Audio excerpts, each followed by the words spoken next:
It's been a dour week for fans of traditional hand-drawn animation, as we're still learning to cope with the news that the industry has lost one of the last greats, Richard Williams. I never thought I would ever make a video like this for the channel, but it wasn't until I was gasping at the news that I realized how much of a hero Richard Williams was to me and aspiring artists around the world. His commitment to animating at 24 frames per second, his use of complex, ambitious camera moves, and his sometimes unorthodox style of storytelling was unlike anything I've ever seen before. Anything we've ever seen before. And we may never see it again. I want to make animation grow up. It doesn't always have to be Mickey Mouse, speeded up movement, and slapstick humor. Animation ought to be able to carry serious concepts. It should be able to move slowly and with dignity. And it can be beautiful and lyrical. All these things are possible for animation, but we've only just begun to scratch the surface. I think that detailed, realistic drawings can be animated just as easily as simple cartoons. I'm doing a test sequence of a girl fondling a flower. I'm doing each drawing as though it were a single watercolor sketch, but there are 60 of them. They'll give me 10 seconds of action.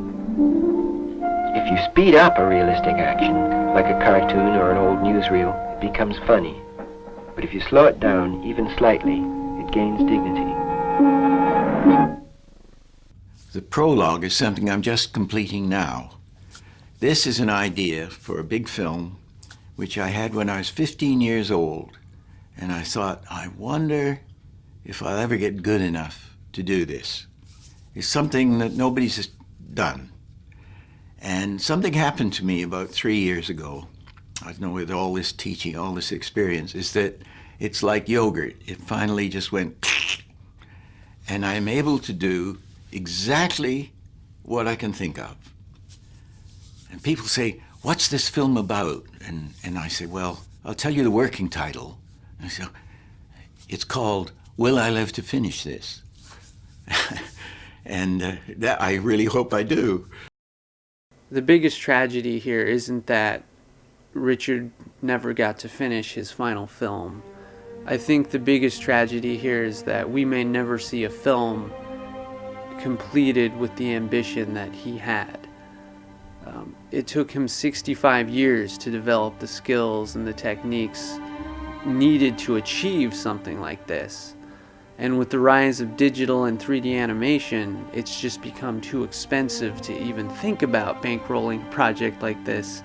You almost have to accept that you're going to lose money if you're going to do something like that.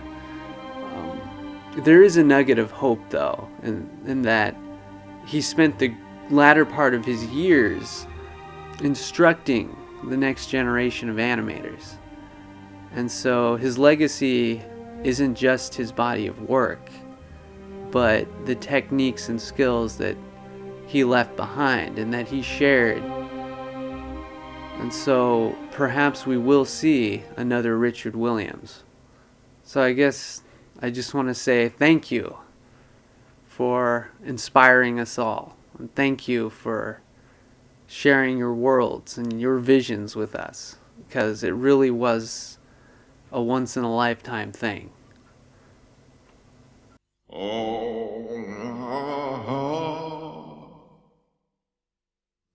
Da da da da da da da da.